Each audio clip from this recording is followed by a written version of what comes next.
សួស្តីបងប្អូនថ្ងៃនេះនៅក្នុងមុខវិជ្ជា Database System MS Access ផ្នែក Microsoft Access គឺយើងបន្តមេរៀនទី11របស់យើងដែលយើងនិយាយតាក់ទងជាមួយនឹង DAO គឺទៅលើ object របស់វាមួយឈ្មោះថា record set ហើយដែលនៅក្នុង object record set ហ្នឹងយើងនឹងស្វែងយល់ទៅលើ method របស់វាមួយឈ្មោះថា .update ដែលយើងប្រើដើម្បីធ្វើការកែទិន្នន័យនៅក្នុង table ឬក៏នៅក្នុង record set ណាមុននឹងធ្វើការ update ចូលក្នុង table អូខេបាទរំលឹកឡើងវិញកាលពី session មុនយើងបាននិយាយពីរបៀបនៃការ add នៅ record ចូលទៅកាន់ table តាមរយៈ object របស់ record set ណាចឹងថ្ងៃនេះយើងនិយាយពី update ម្ដងអូខេអូខេនេះគឺជា syntax នៃការ update record នៅលើ record set មុននឹងធ្វើការ update នៅលើ table គឺយើងត្រូវការទៅសេនៅឈ្មោះ object record set .edit ដើម្បីបញ្ជាក់ប្រាប់ record set ថាយើងត្រូវការ edit នៅ record ដែលបាន select ហ្នឹងហើយបន្តមកទៀតនេះអានេះគឺជាការកំណត់ទៅលើតម្លៃថ្មីទៅលើ record set ហ្នឹងណាទៅលើ record នៅក្នុង record set ហ្នឹងតាមរយៈindex របស់ column នៅក្នុង record set ហ្នឹងណាហើយចុងក្រោយគេគឺយើងត្រូវការប្រើប្រាស់នៅ method មួយឈ្មោះថា .update របស់ object record set ដើម្បីធ្វើការ update នៅ record នៅលើ table ផងដែរអូខេអូខេអញ្ចឹងជាដំបូងគឺយើងប្រើប្រាស់ database 2 database staff នេះគឺជា back end database ដែលផ្ទុកនៅ table មួយឈ្មោះថា staff គូបើក database ហ្នឹងអូខេមានតែ table តែមួយទេមាន ID មាន staff name មាន gender អញ្ចឹងមកហើយយើងមាន database ទី2នេះឈ្មោះថា premier product នេះគ្រូនឹងប្រើវាជា front end database ណាអូខេហើយគ្រូនឹងធ្វើការ design នៅ form មួយដែលអាចធ្វើការ update នៅទិន្នន័យនៅលើ table staff ទៅក្នុង back end database staff របស់យើងនេះអូខេបាទអញ្ចឹងឥឡូវយើងកំពុងឈរនៅលើ front end database របស់យើងគឺ premier product ហើយដោយសារតែគ្រូបានបង្កើតឬក៏ design នៅ table មួយស្រាប់ដោយសារពេលវេលាយើងខ្លីណានៅក្នុង table នេះគ្រូដាក់ឈ្មោះវាថា update staff ហើយ table នេះមាន text box 3បតុង1ហើយនិង list box 1ណាហើយដោយឡែកសម្រាប់ text box នីមួយៗគឺគ្រូបានដាក់ឈ្មោះវារួចរាល់ហើយ TAT SID TAT staff name TAT gender ហើយបតុងនេះគ្រូដាក់ឈ្មោះថា CMD update ហើយ list box នេះគ្រូដាក់ថា LST staff អូខេទាំង form នេះយើងចង់ឲ្យវាដំណើរការយ៉ាងម៉េចទាំង form នេះយើងចង់ប្រើដើម្បីធ្វើការ update staff នីមួយៗតាមរយៈអីតាមរយៈការវាយបញ្ចូលនៅ staff ID ណាឧទាហរណ៍ថាគ្រូចង់ update staff ID 003គ្រូវាយ staff ID 003មកហើយកន្លែង staff name គ្រូអាចកំណត់នៅឈ្មោះរបស់បុគ្គលិកថ្មីក៏ដូចជា page របស់បុគ្គលិកដែលមានលេខកូដ003ហ្នឹងពេលគ្រូចុចលើប៊ូតុង update ឲ្យវាទៅ update នៅក្នុង table staff ណាត្រង់ staff ID ត្រង់ staff ID លេខ3ហ្នឹងនេះនៅតម្លៃថ្មីរបស់យើងអូខេបាទឬមួយក៏យើង design list នេះមកដើម្បីអីយើង design list នេះមកដើម្បីពេលដែល form load មកយើងចង់ឲ្យ list នៅព័ត៌មានអំពី staff ទាំងអស់ដែលបានបោះចូលទៅកាន់ record set ហើយយើងទៅចាប់យកតម្លៃពី record set យើងមកបង្ហាញនៅលើ list របស់យើងនេះណាហើយ list នេះទៀតសោតយើងអាច click លើវាបាន click លើ list ទៅយើងចង់ឲ្យចាប់យក selected item នៅលើ list ហ្នឹងបោះចូលទៅក្នុង text box ខាងលើដើម្បីយើងអាចធ្វើការ update អញ្ចឹងយើងអាចធ្វើការ update បានពីរបៀបយើងវាយ staff ID បើសិនជាយើងស្គាល់ staff ID ណាដែលយើងចង់ update ឬក៏តាមរយៈការ select នៅ staff ដែលយើងចង់ update នៅក្នុង list box របស់យើងអូខេបាទអញ្ចឹងចាប់ដល់ដំបូងគឺគួរត្រូវការបង្កើត event លើ form load មានន័យថាពេលដែល form load មកឲ្យបោះទិន្នន័យចូលទៅកាន់ list box របស់យើងអូខេបាទអូខេចឹងដើម្បីបង្កើត event នៅលើប៊ូតុងនៅលើ form នៅលើ form គឺយើងត្រូវការ select លើ form ហើយយើងចូលកន្លែង event ហើយរើសយក event មួយឈ្មោះអី onload ណា click លើចុចនេះមករើសយកអី code builder អូខេយើងបាននៅផ្ទាំងVBA របស់យើងគួរអាច zoom in ឲ្យធំបន្តិចណាអូខេអញ្ចឹងត្រង់កន្លែងនេះយ៉ាងម៉េចនៅពេល form load មុននឹង form load គួរចង់ប្រកាសនៅ database object ព្រោះយើងត្រូវការប្រើប្រាស់នៅ database object ក៏ដូចជា object របស់វាមួយចំនួនទៀតព្រមទាំង method មួយចំនួនរបស់ object ទាំងនោះណាអញ្ចឹងយើងត្រូវការប្រកាស variable មួយគឺ dim db as do.database អញ្ចឹងក្រោយពេលយើងបង្កើត database មួយហើយយើងប្រកាស object record set របស់ database នឹងមួយគឺ os as dao.record set អូ เคក្រោយពេលយើងបង្កើត object ទាំងពីរហើយនៅពេល form load យើងនេះគឺគោលបំណងគឺយើងចង់បោះតម្លៃពី record set ចូលទៅកាន់ list box របស់យើងបាយមិញណាចឹងដើម្បីធ្វើកិច្ចការងារហ្នឹងនៅពេល form load យើងត្រូវការ set database db ដែលយើងបានបង្កើតខាងលើមិញហ្នឹងទៅណាទៅកាន់ database ណាមួយនៅក្នុង computer របស់យើងគឺ open db.open database ហើយបើកវងកញ្ចក់យើងកំណត់ទីតាំងនៃ database ដែលយើងចង់ទៅ open ហ្នឹងណាដោយសារទីតាំងនៃ database យើង open ហ្នឹងគឺវានៅក្នុង location ជាមួយនឹង front end database របស់យើងណាអញ្ចឹងយើងអាចប្រើប្រាស់នៅ method មួយគឺ current project ណា current project.path ដើម្បីទៅចាប់យកទីតាំងនៃ current project របស់យើងហើយបន្តមកទៀតបូកជាមួយនឹងបូកភ្ជាប់ជាមួយនឹងហើយរួចអាចប្រើសញ្ញា n ដើម្បីភ្ជាប់ជាមួយនឹងឈ្មោះនៃ database របស់យើងអូខេបាទអញ្ចឹងយើងដាក់ slash មួយឈ្មោះ database របស់យើងគឺ staff អូខេ .accdb អូខេបាទបិទវងកញ្ចក់វិញអញ្ចឹងក្រោយពេលយើងបាន set នៅ db របស់យើងទៅកាន់ current database របស់យើងនេះហើយឬក៏ back end របស់យើងនេះហើយវាត្រូវការ set គេមួយទៀតនៅពេល form load ហ្នឹងគឺ set object record set ទៅ open ចេញពី database db ដែលទើបតែ open មិញហ្នឹង .open record set បើវងកញ្ចក់កំណត់នៅ record set ឬក៏កំណត់នៅ table ដែលយើងចង់ទៅ open គឺstaff ណា staff អូខេហើយយើងអត់មានតែការកំណត់នៅlog type អីនោះទេដោយសារយើងគ្រាន់តែចង់ចាប់យកតម្លៃបោះចូលក្នុង list box ប៉ុណ្ណឹងអូខេអញ្ចឹងប៉ុណ្ណឹងនៅលើ record set របស់យើងគឺយើងមាន record មានទិន្នន័យអំពី staff ហើយអ្វីដែលយើងត្រូវធ្វើបន្ទាប់គឺយើងត្រូវការ format ទៅលើ list box របស់យើងអញ្ចឹង list box គឺដាក់ឈ្មោះថា lst staff column count គឺប្រើproperty មួយឈ្មោះ column count ដែលកំណត់នៅចំនួន column មានថាចំនួន column នៅលើ list box ហ្នឹងគឺ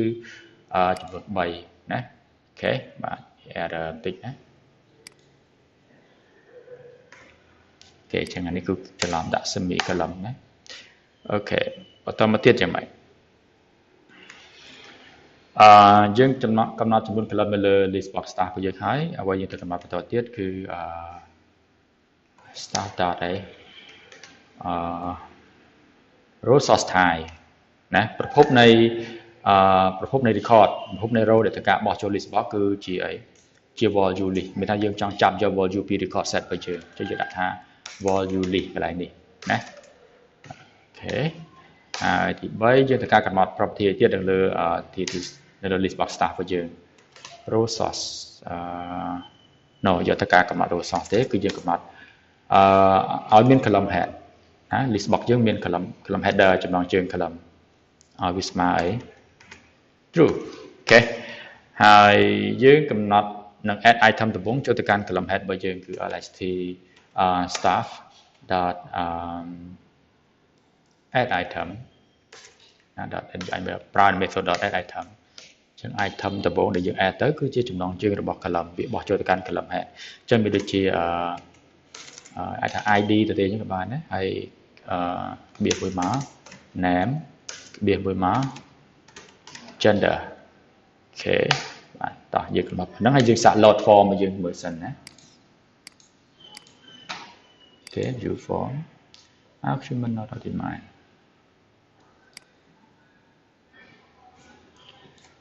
យកត្រូវការប្រើសញ្ញាស្មើទេណាអូខេអញ្ចឹងគួរអាចមកកាន់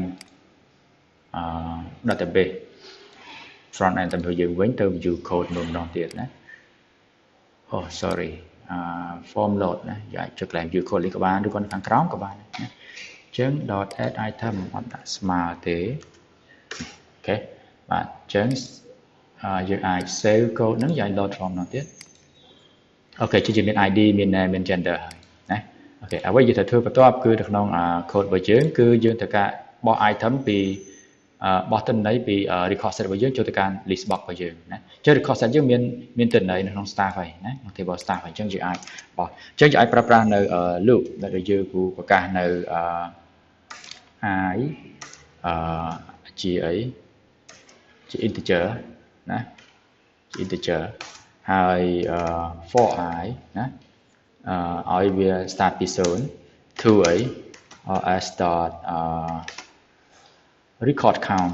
មានន័យថាយើងចង់ចាប់យកចំនួន record នៅលើ record set ណាចុះបើចំនួន record នៅលើ record set 10គឺវានឹង return record count return 10អញ្ចឹង i នឹង load ពី1រត់ពី1ដល់10ណាដែលនឹងទៅចាប់យកrecord ទី1រហូតដល់ record ទី10នៅលើ record set បោះចូលទៅកាន់ list box របស់យើងអូខេបាទអញ្ចឹងឥឡូវ i ស្មើ1គឺយើងឈរនៅលើ record ទី1នៃ record ទាំងអស់នៅលើ record set បោះចូលទៅកាន់អីlt staff dot add item ណានេះ add item add អី add ទៅកាន់ record ដំបូងនៅលើ record set ត្រង់អីត្រង់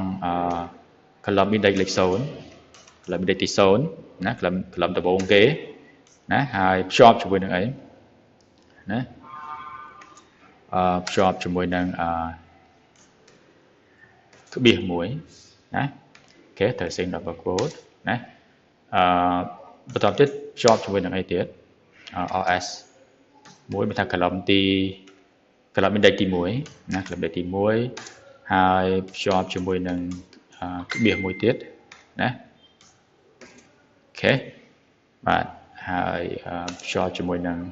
បាទកន្លែងនេះគឺផ្លេចដាក់សញ្ញា n ដើម្បីភ្ជាប់ n អីភ្ជាប់ជាមួយនឹងrecord set ត្រង់ column index ទី2ណា column index ទី2អស់ហើយវាមានតែ id name gender ណាអូខេបាទតោះអញ្ចឹងយើងកំណត់នឹងហើយយើងអាចយកបានបោះនៅ record លើ record set ចូលទៅកាន់ item ដំបូងនៅលើ list box របស់យើងហើយនៅលើ record set យើងត្រូវការប្រើ method មួយគឺ dot អីmoveNext នេះ method moveNext ដើម្បីអីដើម្បី move record ទៅកាន់ record បន្ទាប់ណាពេលដែល move record ទៅកាន់ record បន្ទាប់អាចទៅចាប់យក record នៅ record បន្ទាប់របស់ record set ហ្នឹងបោះចូលទៅកាន់ list box របស់យើងបន្តទៀតណាអូខេអញ្ចឹងនេះគឺចប់មួយ loop របស់យើងគឺ next អី next i យើងឲ្យណា i កើនហើយចុងក្រោយគេគឺយើងត្រូវការបិទ object record set របស់យើងគឺយើងសេថា os dot close ណាយើងអាចចុះបន្ទាត់ក៏បានឬក៏យើងចង់សេតយើងដាក់ចុច2មកset os dot close ហើយ set os ស្មើ nothing មានន័យថាបិទ record set ទៅ clear record set ហ្នឹងពី table សំទោសពី memory របស់យើងវិញdatabase យើងអត់ត្រូវការបិទទេយើងបិទតែ object record set របស់យើងសិនអូខេអញ្ចឹងយើងកំណត់ប៉ុណ្ណឹងយើង set មកចុចលើនេះអូខេអញ្ចឹងយើង view form របស់យើងនេះយើងឃើញយើងបានrecord សំណុំ record បោះពី record set ចូលទៅកាន់ list box របស់យើងហើយអូខេបាទតោះអ្វីដែលយើងត្រូវធ្វើបន្តទៀតណាវិញត្រូវធ្វើបន្តទៀតគឺយើងត្រូវការ update record ណាអូខេយើងបង្កើត event លើប៊ូតុង update នេះ user វាយ staff id ណាមួយហើយបញ្ចូលឈ្មោះថ្មី page ថ្មីចុច update មកឲ្យវា update នៅលើ record set ក៏ដូចជាឲ្យវាបង្ហាញនៃការ update នៅលើ list box របស់យើងដែរណាអូខេជាងយើងត្រូវការបង្កើត event លើប៊ូតុង update ណាមកស្ដាំលើប៊ូតុងឬយក code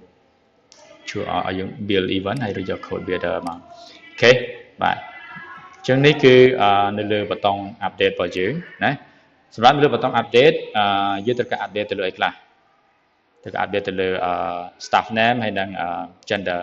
ណាតែមុន update យើងត្រូវចាប់យក staff id ព្រោះយើងត្រូវការ update តាមរយៈ staff id អញ្ចឹងគូបង្កើត variable មួយ div អី as id as string ជា string ដោយសារ staff id នេះគឺជា text ណាអញ្ចឹងយើងប្រកាសវាជា string អូខេហើយបន្តទៀតយើងប្រកាស I ណា div I as integer ណាអូខេហើយយើងត្រូវការបើកនៅ object record set របស់យើងពីព្រោះពេលដែល form load នេះ load ហើយនេះព្រោះបានបិទ object record set នេះអញ្ចឹងគ្រូត្រូវការបើកម្ដងទៀត set អីset os ស្មើនឹង dd open record set ណា record set ដែលយើង open នៅពេលនេះគឺយើង open នៅtable staff យើងដដែលណាហើយ table staff ដែលយើងចង់ open នៅពេលនេះគឺគូដាក់ db គូកំណត់នៅ log type db open dynaset មានថាយើងអាចបើកមកដើម្បីធ្វើការ update មិនមែនគ្រាន់តែបើកមកដើម្បីទាញទិន្នន័យយកដើម្បី read ទិន្នន័យដែលយើងអាច write ទិន្នន័យបានណាអូខេបាទហើយបន្តមកទៀតយើងត្រូវការ find នៅលើ record set របស់យើងទៅតាម staff ID ណាមួយឧទាហរណ៍ថា staff ID 005ណា005អញ្ចឹងយើងចង់ find នៅ record លើ record set ត្រង់ staff ID 005អញ្ចឹងនៅលើ object record set មាន method មួយឈ្មោះថា find first ណាដែលជា method មួយធ្វើការ find record ដោយ start ឬក៏ចាប់ផ្ដើមពី first record អញ្ចឹងក្នុងនេះគឺយើងនឹងធ្វើការកំណត់នៅលក្ខខណ្ឌណាអញ្ចឹងលក្ខខណ្ឌគឺតាមនិយាយstaff ID ណា staff ID ណា staff ID ស្មើប្រមាណណាអូខេបាទអូខេជួយដាក់ថា staff ID ស្មើដោយសារតែតម្លៃដែលយើងយកនោះគឺយើងយកពី text box ណាហើយ staff ID នេះគឺជា text អញ្ចឹងគេដាក់ single quote មួយហើយយើងយកតម្លៃពី text box យើងត្រូវការបិទ double quote មួយសិនហើយយើងប្រើសញ្ញា and ដើម្បីអី short ជាមួយនឹង text box របស់យើងគឺ TAT គេ TTS ID អី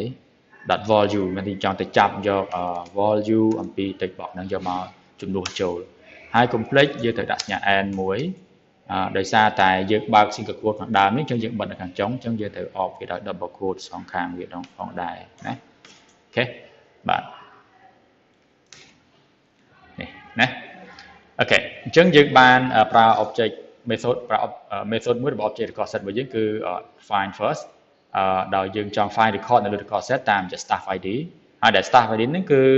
តម្លៃដែលត្រូវការ find ហ្នឹងគឺត្រូវការចាប់យកតម្លៃពី text box ណាហើយដោយសារ staff ID ហ្នឹងគឺជា short text យើងត្រូវការដាក់ single quote បើកដើម្បីអបហើយមួយទៀតដោយសារតម្លៃដែលត្រូវការយកមកដាក់លក្ខខណ្ឌហ្នឹងគឺនៅលើ text box អញ្ចឹងយើងត្រូវការបិទ double quote នេះសិនហើយដាក់សញ្ញា n ដើម្បីភ្ជាប់ជាមួយនឹងតម្លៃរបស់ text box ហើយសញ្ញា n មួយទៀតដើម្បីភ្ជាប់ជាមួយនឹងសញ្ញា single quote ណាដែលត្រូវការអបដោយ double quote អូខេបាទពេល find ហើយណាហើយយើងអាចយកនៅយកធ្វើម៉េចដើម្បីសិក្សាថា record ដែលយើង find ហ្នឹងឃើញឬក៏អត់ណាអញ្ចឹងយើងអាចប្រើ if ហើយបន្តមកទៀតយើងអាចហៅនៅ method មួយទៀតសំទោសនេះយើងហៅវាថាជា property មួយទៀតគឺ no match ណា no match នេះគឺជា property មួយដែលវានឹងមានតម្លៃតែពេលដែល true ឬក៏ false ណា true នៅពេលដែល find first វាអត់មាន find record ទេ no match វា return true no match វា return false នៅពេលណានៅពេលដែល find first វា find record ឃើញវាមាន record ហ្នឹងចុះពេលហ្នឹងno match វា return false ណាអូខេបាទអញ្ចឹងក្នុងករណីនេះគឺបើសិនជា no match វា return false គឺសេតថា false then យ៉ាងម៉េចអូខេបាទ return false មានថា record set នេះវា find record ណាវា find record ឃើញចាប់ពីដោយ start ពី first record មកណាអញ្ចឹងបើវាឃើញយ៉ាងម៉េចវាត្រូវការ update នៅលើនៅ record ដែលបាន find លើ record set ហ្នឹងអញ្ចឹងដើម្បីធ្វើការ update ដំបូងយើងត្រូវការប្រើ method មួយឈ្មោះ .edit របស់ object record set ដើម្បីប្រាប់ record set ថានេះ record ដែលបាន find នេះវាត្រូវការ edit វាអញ្ចឹង edit ទៅលើអីខ្លះទៅត្រង់ field អីខ្លះណាអញ្ចឹង field ទី1នៅលើ record set គឺstaff ID ណា staff ID ហើយមួយចោស្មើអី TAT staff ID TT staff ID no គូដាក់ឈ្មោះថា TTS ID ទេណា TTS ID អី .value ណាទៅចាប់យក value ពី text box មួយហ្នឹងហើយfield បន្ទាប់ណា rs. យ៉ាងទៅសេ rs មួយចេះក៏បានណាមានថាបើសិនយើងចង់បោះទៅកាន់ column index លេខ1ណាយើងអាចកំណត់តាម index ក៏បានដែរចុះគាត់ថា rs1 ឬក៏ទៅសេតាមមកលើក៏បាន rs.field បើសិនជាយើងចាំឈ្មោះ field និងឈ្មោះអីអញ្ចឹងយើងសេតាមវិធីខាងលើណាអូខេបាទអញ្ចឹងទី field ទី2គឺគ្រូចាំថា staff name ណា staff name ណាស្មើនឹងអី THT នេះ staff name. អី value ទៅចាប់យក value អូខេបាទយើងបានកំណត់ពី column អីនៅលើ record set របស់យើងនៅសំមួយទៀតគឺ rs column ទី3នោះឧទាហរណ៍ថាគូចង់ប្រើជា index វិញណា column index ទី2មានថា column បើសិនយើងរាប់ជួរវិញជួរទី3ណាចឹង column index ទី2ចឹងអានេះ column index ទី0 column index ទី1 column index ទី2ណាចឹងគូកំណត់តាមរយៈឈ្មោះអានេះគូកំណត់តាមរយៈ index របស់ column វិញណាអូខេបាទចឹងស្មើអីអាហ្នឹងគឺ gender ស្មើនឹង txt gender dot value ចាប់យក value អូខេចឹងឥឡូវនេះយើងអាចដាក់ថា os.fill បើវងកញ្ចក់gender ក៏បានដែរណាអូខេបាទកំណត់ប៉ុណ្ណឹងហើយគូសេថា os.update មួយទៀតណាដល់ update នេះមិនយើង edit មានថាយើងទៅ edit record ដែលបាន file នៅលើ record set ណាបន្ទាប់ពី edit record ដែលបាន file លើ record set ហ្នឹងហើយឲ្យ update ឲ្យវាទៅ update record នៅលើ text box នៅសំទោសនៅលើ table ផងដែរណាអូខេបាទចុះឥឡូវគូអាចកំណត់ប៉ុណ្ណឹងហើយអានេះគូដាក់ L នៅក្នុង if ឧទាហរណ៍ថានេះបើសិនជាគេ find record បើសិនជា record អត់ find ទេគូចុចបោះ message មួយណាគួរចុចបោះ message មួយអូខេ message នឹងបោះថាយ៉ាងម៉េច SG box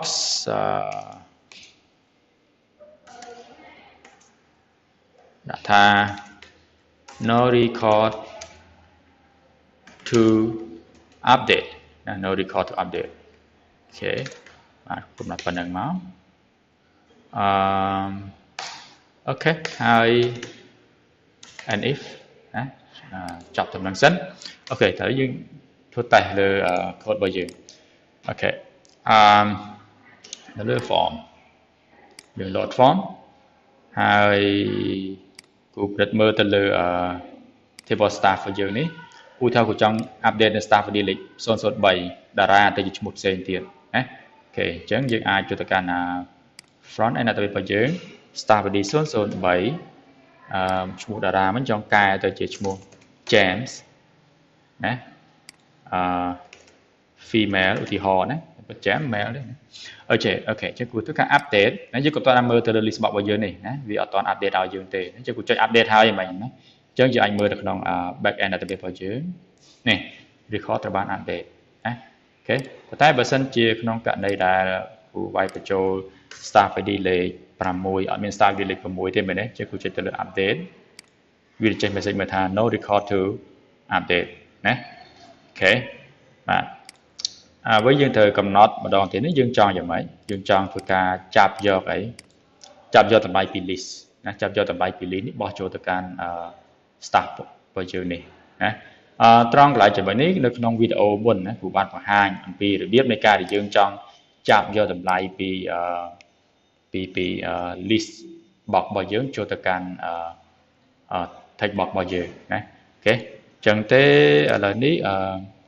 គ្រូអាចបង្ហាញកន្លែងហ្នឹងឡើងវិញណាចឹងនៅលើ list របស់យើងនេះនៅ list របស់យើងនេះយើងអាចទៅការបង្កើត event លើវាដែលយើងស្រេចទៅលើ list box ហ្នឹងណាស្រេចទៅលើ list box staff ហ្នឹងហើយយើងចូលទៅកន្លែង event នេះឬយក event on click នៅលើ list box staff របស់យើងនេះ click កន្លែងចុចនេះមកហើយឬយកអី code builder អូខេចឹងនេះគឺតាក់ទងជាមួយនឹងការទៅចាប់យកតម្លៃពី list ណា item ពី list បោះចូលក្នុង text box របស់យើងណាអូខេចឹងកន្លែងនេះយ៉ាងម៉េចការទៅចាប់យកតម្លៃគឺយើងចង់នឹងប្រើនៅ method មួយរបស់ list box staff របស់យើងគឺ .column ណា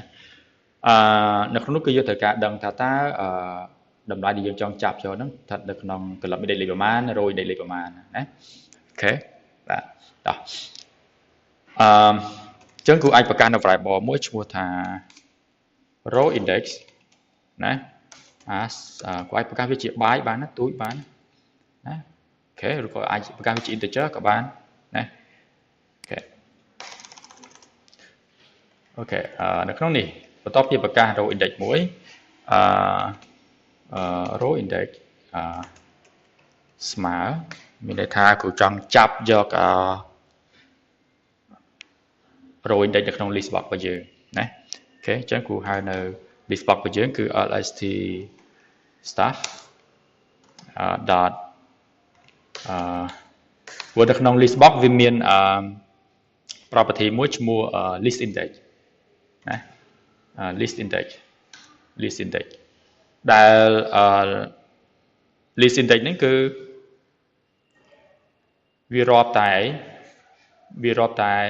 index ណានៅក្នុង list របស់យើងណាអូខេវាអត់ចាប់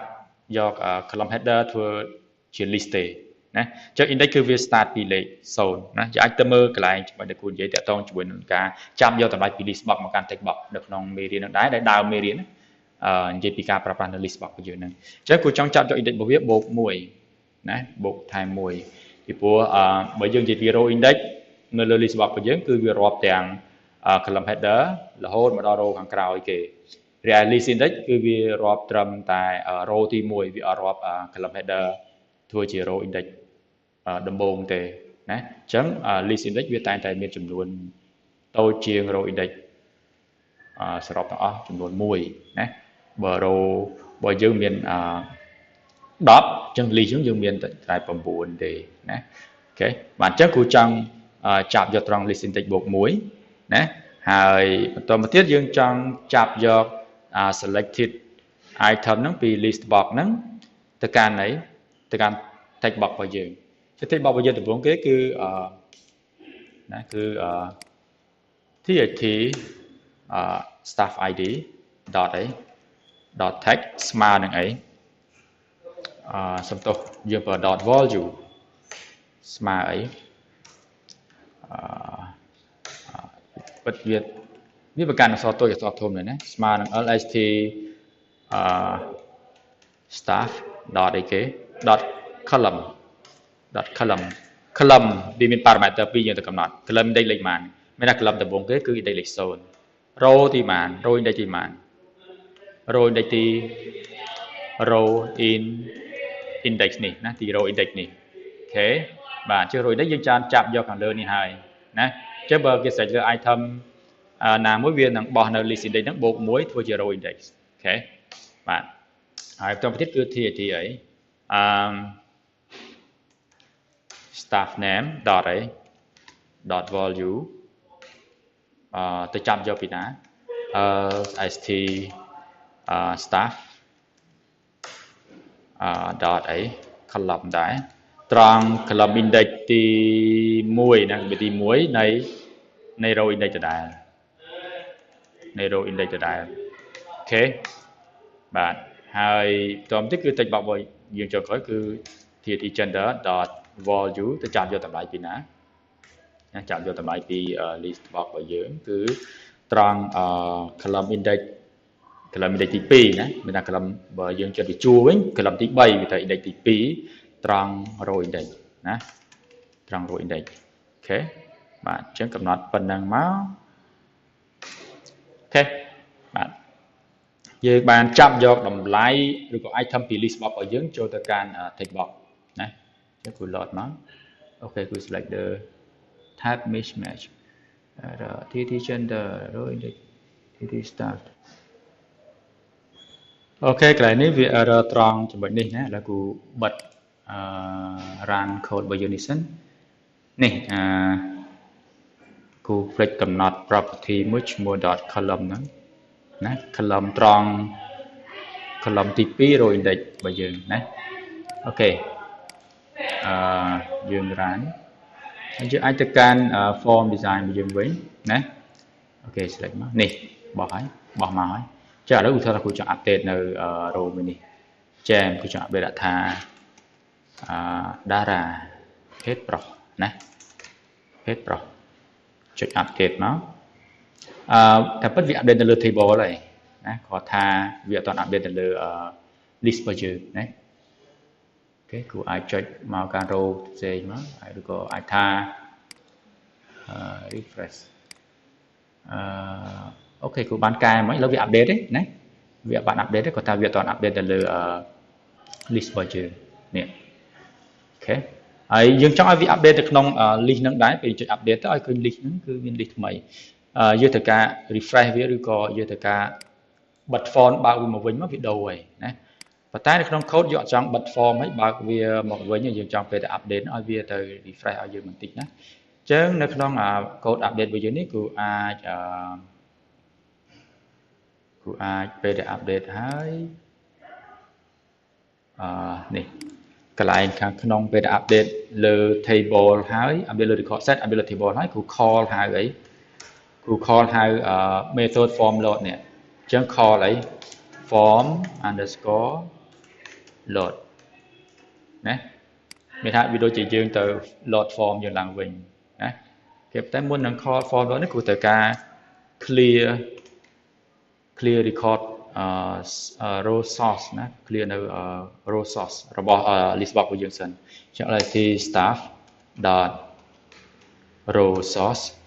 ឲ្យវាទៅទេសិនអូខេ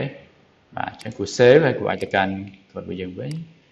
អូខេគូ view form នោះទៀតឧទាហរណ៍ថាគូចង់ update ណា update rows ម្ដងណាគូចង់ដូរ ID លេខ2ទៅជា David ណា David គឺប្រុសណាគូចង់ដូរទៅជា male ចឹងគូចុច update នេះ